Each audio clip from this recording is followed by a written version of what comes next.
reaction style to the news that another leak from the NCAA. They have leaked the draft of the notice of allegations. Who knew? A draft. A draft. Not a draft. A draft of the notice of allegations, because there can be multiple drafts. If you aren't aware of how the process works, we will break that down to you. As ESPN reported today, that a draft of a notice of allegations against the University of Michigan has been sent out, detailing more charges against Michigan related to Connor Stallions and some other allegations that have to do with recruiting, some current coaches, some departed coaches. And so here with the team to react. What does it all mean? Is it going to affect the current season? What are some possible penalties? What is up with the NCAA and these leaks? I mean, wow. It's just, they cannot control the flow of information out of their organization. This is just an epidemic. It's a real lack of institutional control. A lack of institutional control with the NCAA. You Is that don't a level say. 1 or a level 2? They can't control what goes on in their organization. Joining me to discuss the team at the Michigan Insider, both the MichiganInsider.com and Sports Talk 1050 WTKA. It's a wide umbrella at TMI. Alejandro Zuniga. Alejandro, how are you doing? Fantastic. Lovely Sunday afternoon to you, Sam. Yeah, man. I mean, we started out the morning over at Schembechler Hall speaking to the players as they are, day 4 of fall camp, right? That's right.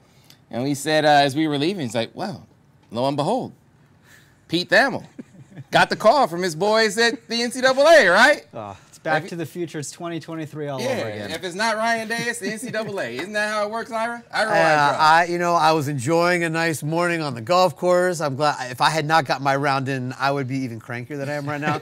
But surprise, surprise, as I'm playing my last few holes, I see alerts coming in, and yeah, Pete Thamel is reporting from a leak from NCAA. I'm shocked. Shocking. It has been like clockwork. Anytime. I mean, what was the Big Ten Media Days last year when the leaks came out? It's just like the timing of these things. I'm curious, would it have been like maybe the week of the first game of the season? Would they have waited that long if Netflix hadn't announced that there was a piece coming out like the week before that? So what I would say to Michigan fans is, first, breathe, relax.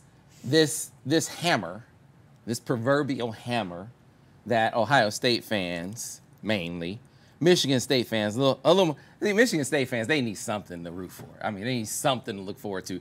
God knows it's not their football team. They can't look forward to that. Well, they usually capitalize when Michigan does happen to have a thing that brings them down. Michigan State does capitalize on that. So they're hopeful, I think, more than anything else. Right.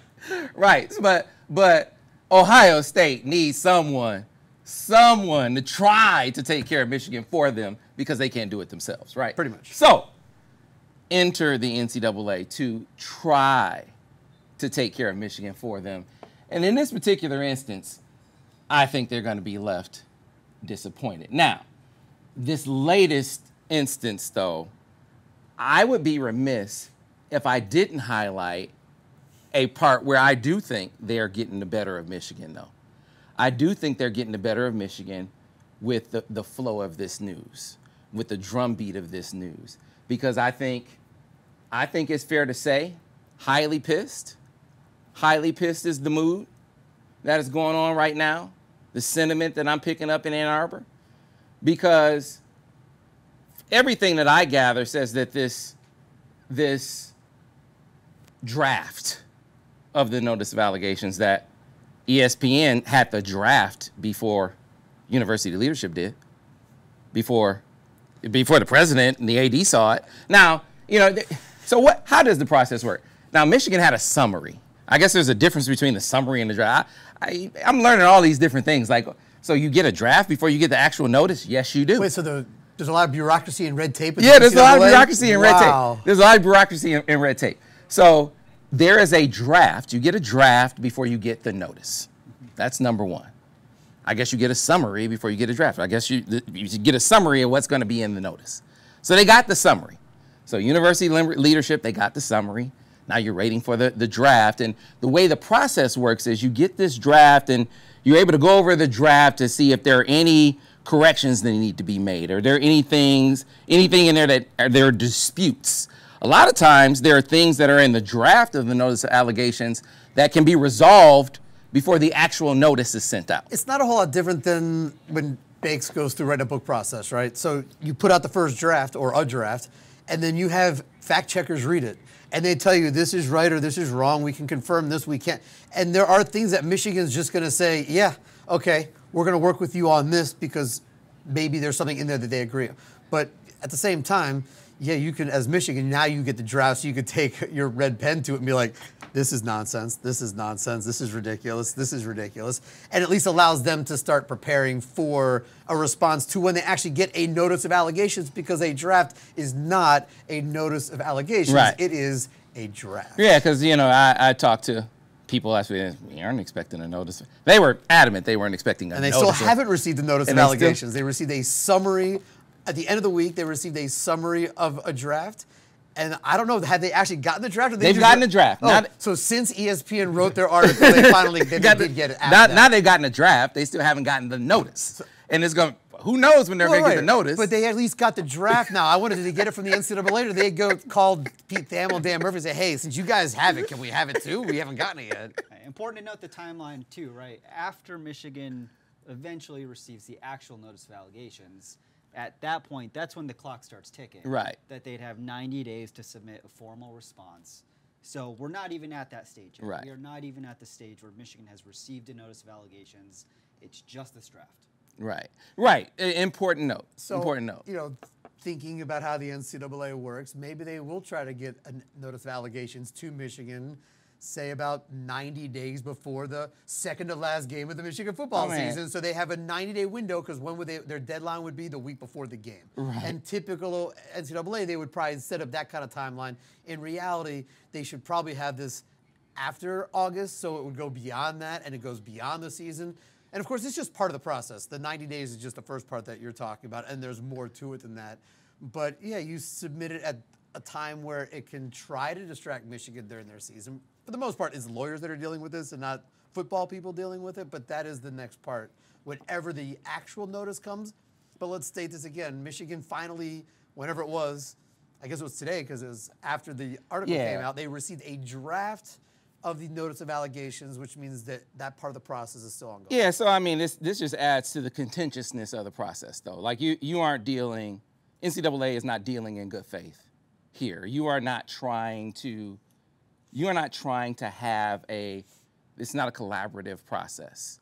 You are, while it certainly is about accountability, it's not a cooperative process, which is part of an organization, a membership organization. You, even in a process of holding someone accountable, you would hope that there was some sort of cooperation. You were a collegial process. You would hope that would be the case here. And at every turn, that is not the case between Michigan and NCAA. Yeah, or they would have gotten the draft before ESPN would have gotten the notices Clearly, to write the draft. Clearly, they are attempting to shape a narrative here. And I think it's if you hadn't gotten the message yet, if you were Michigan, clearly Michigan had gotten the message. Let's be clear that you're preparing for battle. Like they're trying to get you. They aren't just trying to hold you accountable. They're trying to stick you at the same time. So the counter to that would be, as you fight back, you also have maybe a little responsibility to hold those people that are doing this to you accountable for how they run their organization. Yeah. So as you get all this stuff coming to you and you get all the information, what you're going to have to fight and counter, and some of the stuff you might even say, you know what, yep, that happened. We agreed. Like that happened with some of the stuff we talked about with the analyst coaching or whatever. Like some of the stuff you're just going to be like, yep, you got us, and then you just move on. But how contentious this has gotten I would expect Michigan in their counter to, while they agree on certain points, a lot of it be like, all right, let's go. Like, why would you, if they're not being receptive to having some sort of a partnership, which is this, what people keep forgetting, like, who is the NCAA?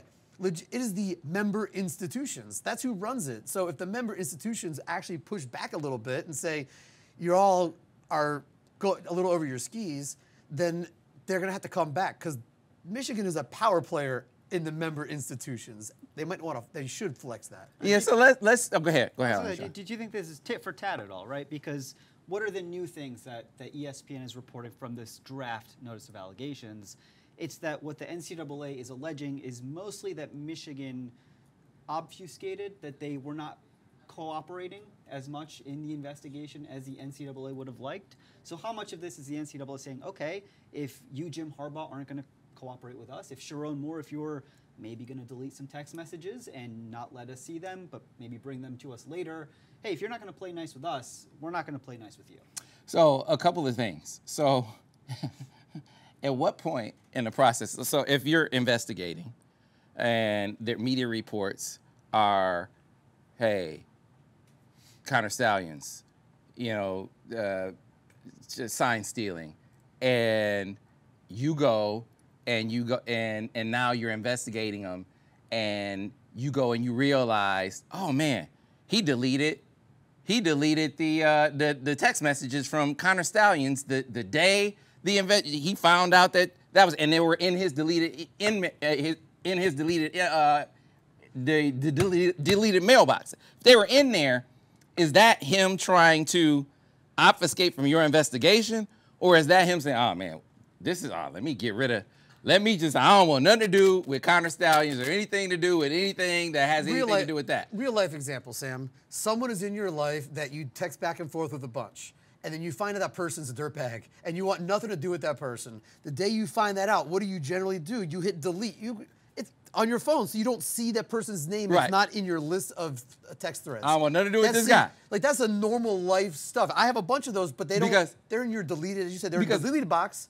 They're still actually there on your phone. Yeah, right. Because that is a perfect example. The reporting of that story, and this is what I got from talking to people. It's like, oh, yeah, they were recovered in the imaging from the investigation. What I was told, they were in the deleted mail. It's like, what the? It's high-level hacking. Come on, man. They were in the deleted mailbox. That's really... If you want to you can hit empty trash. Like, if you're trying to delete something, you take the next step and hit empty trash. Like, okay, Sharon seems pretty tech savvy. My dad might not know how to do that, but Sharon seems like he knows. So Sorry, Dad. maybe that's damning. Maybe that's damning. So the day that this news broke, that Connor Stallions has this scouting thing and he's under investigation, and he deleted all his correspondence with Connor Stallions that day, and he left them in his trash. And damn it, let's get him for that, right? And we're going to hit him with a level 2 violation for everything that we find. A level 2. Which means they didn't really find anything. Which means they didn't really find anything, right? They just said he deleted he wasn't helpful. The level 2 is him, he wasn't helpful. Right. That's almost every violation that I read in there is they weren't helpful. Right. So his offense was he saw that they're looking at Connor Stallions, and he said, hey, well, you know what? I don't want nothing to do with that. Let me get rid of all my correspondence with this. Maybe you shouldn't have done that. Just like I said, when it came out that Michigan had an analyst coaching, what did I say that day? And what did I say? I said, everyone does this. Everyone has an analyst coaching, and Michigan is guilty of this. Did I not say that? You said it when Nebraska got busted. I said you said it when Nebraska got busted. I said when Nebraska got busted, I said Michigan. You didn't specifically call it Michigan's time, but you said everybody does this. Is not a big deal. Move on. Right. And when Michigan got caught, you said, I said, listen, Michigan is guilty of some of this. They got to take it on the chin and move on, concede, and that was one of the things, right? So some of this stuff you did. He deleted some messages. Take it on the chin. Level 2 violation. Boom. Let's keep it moving.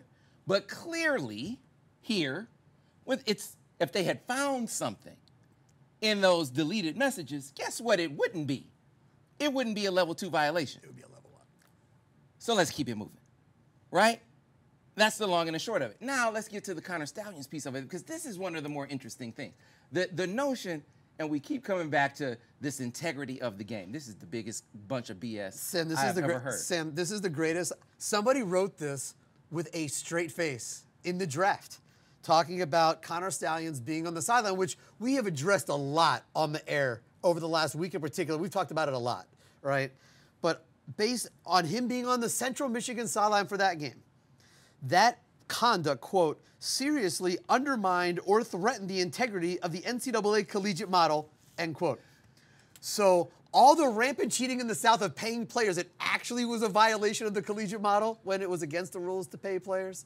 Like, that wasn't, it didn't undermine or threaten the integrity of the collegiate model. But this, some guy on the sidelines in a disguise, employed that day by somebody from Central Michigan, working that day for Central Michigan, not there on behalf of Michigan at all, but somehow that comes together as seriously undermined or threatened the integrity of the NCAA. Somebody wrote that with a straight face. Right. And so now this is where stuff gets deeper, right?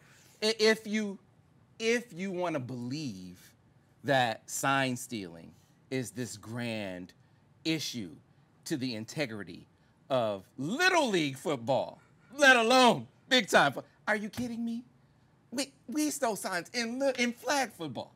Are you kidding me? I mean, that this is the biggest joke known to mankind. That Michigan somehow, with their sign stealing plot, they needed it to beat East Carolina, UNLV, Bowling Green, Rutgers, Nebraska, and Minnesota. And Michigan State. And well, no. I knew he was gone by. No, he was going by Michigan State. Yeah. He wasn't there for the rest of Michigan State on. He wasn't there. He helped prepare them for it, right? Sam. But those were nothing. Oh wait, when they all were told ahead of time that Michigan was doing this, so they should worry about. Yeah, right. But I gotcha. He's on the sideline.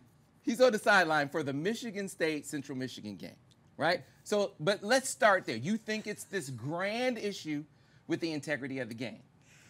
Now, if Michigan had sent him to that game, why would Michigan put him on the sideline? See, Buckeyes, I know this is tough for you Buckeyes out there. Well, Buckeye and logic don't. Buckeye and logic don't go together. But I'm gonna strain that one brain cell for you Buckeyes out there.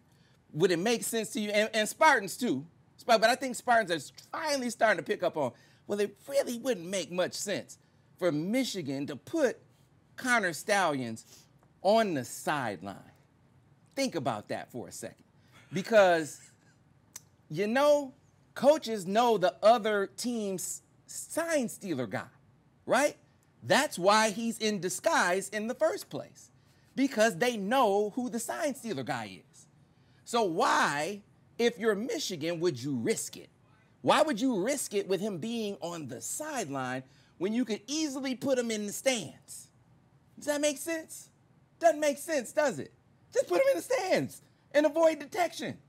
But no, he was on the sideline that day. And not only was he on the sideline that day, but he was in full coaching garb. The exact coaching garb that the Central Michigan staff had on that day. Now, I don't know about you. I don't know what coaching garb Michigan's going to be wearing game one. Do you? No, they do announce what the team is going to wear, but I've never seen, with the exception of the former head coach, we always knew what he was going to wear. But outside of that, I don't think we've ever seen what the coaches are going to wear. Actually, I'm pretty sure that as you go down the pecking order of the coaching and staffing list, they hand you, here's what you're wearing tomorrow. Yeah, I don't know. I don't know how Wear he your best could have Nikes. known exactly what the Central Michigan staff was going to be wearing that day. So first he has to get on the sideline, which is not easy to do. You got to get on the sideline.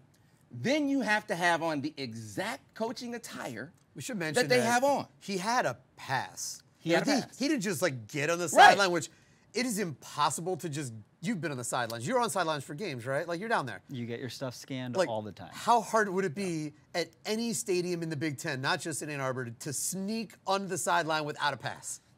Right. Very difficult. It's impossible. Yes. Like, there's people watching, there's checks all the time, and you're on the sideline that every once in a while they're like, hey, where's your pass? Yeah. And you're like, it's right here, guy. Right? Like, but they look, and if it gets tucked under your jacket or something, they ask you, where's your pass? So there's that part. And the pass was specific to that game. Right. So he was handed a pass that they don't hand these things out to everybody willy-nilly ahead of time. Again. It makes sense. And on the sideline, when you got better vantage point up high, but he's on the sideline so he can relay the signs that he's getting for all the help that it gave Central Michigan that day, right? I mean, if it's really undermining the integrity of the game, it's really because Michigan State wasn't that good. Clearly, Michigan State wasn't that good. So Central Michigan, you would think, if this sign stealing prowess was as good as people said it was, and it was game changing as people seem to think, it would have tipped the scales in that game that day, right? Right. But it didn't. I digress. Getting back to the point. So he's on the sideline that day. He's stealing signs, they say, for Michigan, but he's doing it on the sideline, not from the stands. He's wearing a disguise, risking detection. Why would he do that for Michigan? Here's another question for Alejandro: is you patrol the sidelines. When you're like behind the bench or like in the bench area and there's people in front of you, can you really see over the crown of the field to see everything going on the other side? Like it's a challenge as opposed to, as Sam says, sitting in like the 10th row. Sure, that is true. If you are not a football player, which I very much am not, you cannot often see over the heads of football players. It's a tough thing to do. Add to that the fact that if you are not a member of the team, you are not allowed to stand there. You are not allowed to stand in the bench area. You have to stand along the end lines or, by the 20s. Yeah, the pictures that we saw of him on the sidelines, like he was not like on the front white thick line. He was behind people. Like we're just trying to explain the logic behind this. So that's the logic. Now the inside intel is, and we've been talking about this going back to last year. I talked about it on the Michigan Insider radio show. I talked about it on the MichiganInsider.com. I talked about it on Steady Dropping Dimes. What I had heard was that Connor Stallions had been scouting for Central Michigan for months for that game.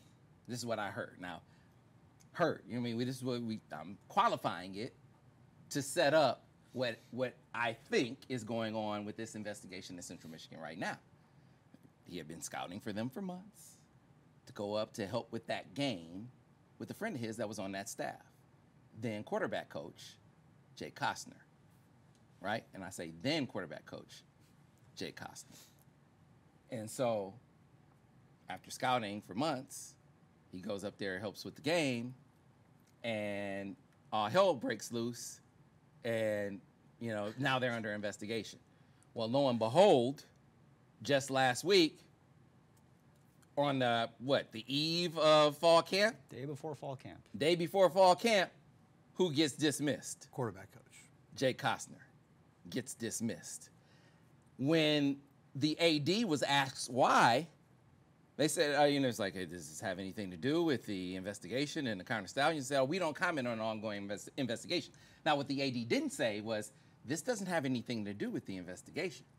You don't have to. He basically confirmed that it was a part of an NCAA investigation as to why you dismissed that staffer, because if it was unrelated to that, you would say that staffer has been dismissed for something unrelated. Right. So let's just assume, for the sake of argument, that what I've been hearing for months is indeed the truth. That Connor Stallions was up at Michigan State that day working for Central Michigan. Then that line of reasoning in the notice of allegations, or the draft of the notice of allegations, is totally off. That he was undermining the integrity of the game, being on the sideline that day. He was not working for Michigan. He was working for Central Michigan. That the contention that Michigan had been putting forth for some time, that he had these rogue tendencies, was actually on point. Now, that doesn't absolve them of blame. I mean, if you have an employee that has some rogue things, you have some fault for that. There's some accountability for that, right? I mean, there's some blame for that. To me, what's most interesting, if you've been listening to this show, if you've been following us at the Michigan Insider, you've known that was Connor Stallions on the sideline, right? Like that's drawing a lot of attention right now because the NCAA, in its draft notice of allegations, is confirming that was Connor Stallions. But we've known that. We've told you. Like that's no secret. What stood out to me in the draft, right, is who on Michigan's staff knew about Connor Stallions' scheme. And what the draft alleges is that there were other interns on the Michigan football program who maybe knew what Connor Stallions was doing, and one other full-time staff member, doesn't say who, but says that Connor Stallions tried to convince all of them, and apparently successfully did, that what they were doing and what he was leading was in adherence to or not breaking any NCAA rules. Again, what I'm reading from this draft notice of allegations from the story that ESPN reported is that other people did know, but not to the level of Jim Harbaugh, not to the level of Sharon Moore. And what the infractions are mostly that Michigan is impeding the investigation, trying to cover it up, not being as forthcoming with the NCAA as they would have liked. That's basically how I've read it. And I love that articles like this throw out things like show cause into as many names as you could possibly kind of stick it to. Because one, people don't know what a show cause really is. Show cause is something that can hamper a coach's career. But if Sharon Moore gets a show cause and he's Michigan's coach and he's successful, it doesn't matter at all, right? I'm not saying that he even deserves a show cause, but a coach that has a show cause, that has a job, it doesn't matter. Show cause basically makes it harder for you to get hired in college. And the only coaches that it seems like, based on that article that came out with the draft and everything else, that might even be in line for something like that, Jesse Minter, he's in the NFL. Steve Klinkscale, he's in the NFL. And that's it. And I don't think that you can attach one of those to Sharon, even though they try to throw it out there. And again, the article, kind of like the draft itself, kind of feels like throw it to the wall, see what sticks. Because if you try to, but even if you could attach something to Sharon that would bring it up to a show cause, it does not matter, like for him, because he is the head football coach at Michigan, and all a show cause actually does, it says that institution that is trying to hire you has to call the NCAA and prove that you are uniquely qualified for that job, and nobody else essentially is. It's Cal McNeese hired Will Wade because he is way more qualified than anybody else that they could hire for that job, and they proved that he was. Fact is, Sharon has a job. He doesn't need a new job. He's fine. And nobody else in that article is in college anymore. So it's kind of, they're throwing out some of the big terms to make it all scary. Like, that's part of the thing that the Buckeye fans are jumping onto. Ooh, I see show cause in there. Mm-hmm. Show cause for coaches that are in the NFL, and for a show cause for a head coach, meaning it doesn't matter. And it's probably not going to get to that level for Sharon anyway. But you just want to, like, you read things in these articles, and it's like, it's part of the clickbait, right? Oh, Sharon Moore, comma, show cause possible, like is in like a headline somewhere just to get you to click on it. And the likelihood of him getting a show cause is very low. And then people don't realize what it even means.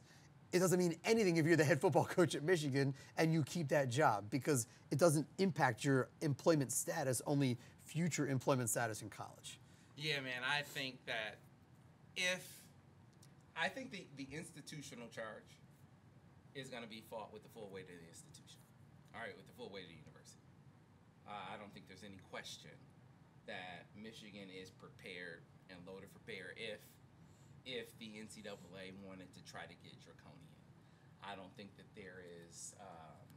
I don't know that they know that it's going to get there yet, because we aren't at the notice of allegation stage yet. We're just in the draft. we're just in the draft, and this thing with Central Michigan just happened, right? We're at a fluid stage, right? And so the part that I'm talking about with Jay Costner, I think is significant, very noteworthy. Yeah, I think very relevant in the grand scheme of things. Now, that doesn't mean that the scouting tendencies of Connor Stallions more broadly aren't in question, that there isn't some accountability that comes along with that. But that particular instance of him being on the sideline at Michigan State that day, which is a major bone of contention here and was mentioned in that story, that would seem to come off the board in this particular instance if this Central Michigan piece that I'm talking about is true. It is true. So it's just a matter of, like, that's the thing. We've been talking about it for months. That's why, like, every once in a while, you and I are sitting in the studio. I point because it's right over there. Like, we're sitting in the studio doing the show, and like somebody asks us a question via email or text, or we're just, it comes up in conversation, and we're like, we've been talking about this for months. Like, this isn't new. Like, most of what is in this draft, like, isn't even new. Like, and maybe the NCAA just needs help from Michigan to finish connecting the dots. And maybe that's what it is, that the draft, gets to Michigan and they go, you guys are way off base on this. You need to go do X, Y, and Z to connect that all together, and that has nothing to do with us, right? And then, like, that's kind of seems to be the stage that we're in right now. And Michigan has a chance to rebut everything that's in that draft and go, okay, fine, yeah, you got us there. Like they did with the analyst thing, if there is even one of those things in there. Otherwise, I'd be like, yeah, no, that's ridiculous. No, that's totally absurd. And every violation that we've seen that's really of major significance against Michigan in this is that they weren't cooperating, which it seems like they actually were kind of cooperating. The NCAA just didn't like what they heard. And I don't know, is that can you count that as not cooperating when you are told things that you don't like, but it's their truth? I don't know. So the way I see this is we're at a stage in college athletics where the NCAA is nowhere near as powerful as it used to be, where the NCAA is being challenged in court, where the NCAA doesn't have as much power as it used to have as an institution. So what is the power the NCAA has? Well, it can leak stuff, right? It can shape the narrative of what's happening. Michigan cannot comment on an ongoing investigation, correct? Correct.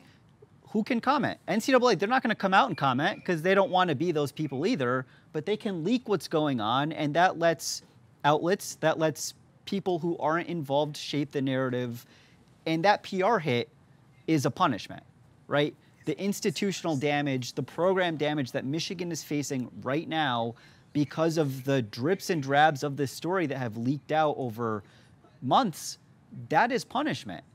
And does the NCAA want to come in and levy actual punishments like, forfeiting games, like suspending coaches, like cutting scholarship limits, when it knows that if it does that, if it levies institutional charges against Michigan, Michigan will fight it. And if Michigan fights it, and if it takes the NCAA to court and the NCAA loses, that could spell the end of that institution, of the NCAA. They lose a lot of lawsuits. So how do you win this? You win this by leaking a story or allowing a story to be leaked so that there is a negative, a detrimental effect on an institution without actually doing anything tangible yourself. Yeah, and that's a really good point, because as we talked about before, whenever the notice of allegation comes, which is not what has happened yet, right? We have to keep repeating that. The draft is what, the only thing they've seen so far is a draft, and that came after the ESPN article, so they got it today at some point. That's all they've seen is a draft. Whenever that notice comes, and then they have 90 days to respond, that's just still like the first third of the process, right? Like, I don't have the full timeline in front of me, but it's after that, Michigan has their 90 days to respond. They submit their response back to the NCAA. Then the NCAA has their window to respond There's again, a which committee is of months again infractions later, that comes right? at some point. And so eventually you come back out, and we're talking about in 2025, right? So part of this, where the Ohio State fans or whoever, they want the hammer to come down, nothing's coming of this until 2025 anyway, unless the NCAA backs down and Michigan agrees to some, minor stuff that they'll say, yeah, that happened, and it moves, and then the NCAA drops the rest of it. Otherwise, this is not ending in 2024, right? The process will get to a second or maybe a third stage in late 2024, but it does not end in 2024. This thing goes longer than that, right? This goes beyond the end of whenever the championship game date is in mid-January. It goes beyond that, right? So say Michigan goes on a run and they win another national championship, and the hammer, oh wait, that's right, the nerve hammer that will never actually come down. Nothing is being lost, right? It's just right now it's about timeline and its timetable and how far the NCAA wants to take it. Because if they don't want to take it too far, they can backtrack some of the stuff in the draft, and all this fighting can kind of go away, as you talked about. Yeah. Or it goes well into 2025, and then we're having these conversations again in March, April, May, June 2025, saying, all right, what's next in the process? Yeah, I think this is a situation that is not going to be resolved in the foreseeable future. I think that we will see at the earliest summer of 2025. The notice of allegations, you probably won't even see it be sent out before the start of the season. And in which case, if it doesn't come out before the start of the season, Michigan's 90 days doesn't end until after the season is over, the regular season is over. And Michigan is going to take their time to get it right, and probably to needle the NCAA a little bit, and take their, and submit it on the 89th or the 90th day in the morning or whatever it is. When will Michigan even respond to the draft? If I'm them, I take my time responding to the draft. Well, my first response, I would have already had a response. You all are outrageous for the leak. I would have a response, a communication from the president and the AD already to the president of the NCAA saying, your committee sucks. There's a leak in there somewhere, and you got to tighten it up. right? That part, I would have already had that conversation today, or I have it tomorrow if you want to let someone have their Sunday, which I wouldn't let them have their Sunday because your Sunday was ruined, right? Like, your Sunday was ruined by this, ruin somebody else's Sunday, and make that part happen. And then, yeah, the next part of it, take your time and get it right. And not just get it right, set the timetable for what you want the timetable to look like. If you can drag your heels all the way through August so that the NCAA can't do anything with a notice of allegations until well into September, do that. It sets the timeline the way you want it to be set up. Don't let them control the timeline. They're trying to control the narrative. Don't let them control the timeline. Yeah, I think it's one of those deals where I don't know if we know there's a 90-day window to respond to a notice of allegations. I don't know what the window is to respond to a draft of a notice of allegations, which is why I say whatever that window is, I would wait till the end to do it. I think this is at the earliest we see them some sort of decision as far as punishment summer of 2025. And I'll get back to what I said at the beginning. Speculation, I don't know if I said this here or if I just said it over on the MichiganInsider.com. Speculation I heard was like, look, I wouldn't be surprised if at the end this is like a one-game suspension and a massive fine. Not the hammer that Buckeyes and Spartans are looking for. No, it's a Nerf hammer, Sam. It's a Nerf hammer. Like, there will be a hammer. Come on, let them have their hammer. Yeah. It's going to be Nerf. Yeah, there will be a punishment. There will be a punishment. It just won't be... There's a playbook. Let's be clear. There is a playbook for how you handle the NCAA when they decide they want to tussle. And the question is, how many of those plays does Michigan want to run? Because Tennessee gave you the playbook.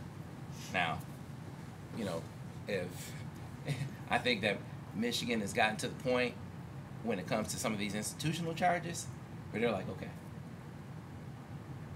some of this, like, or where there's some messages that were deleted, sure, okay. There is an appropriate punishment for that. Yeah, but they also eventually got those messages and didn't find anything. Right. There's an appropriate punishment for a level 2 violation. If you decide that you want to go beyond that, we're ready to go. We're ready to fight. And the full weight of the institution is ready to go. I'm still kind of stuck on, they're mad, they being the NCAA. They're mad because messages ended up in a deleted the deleted box.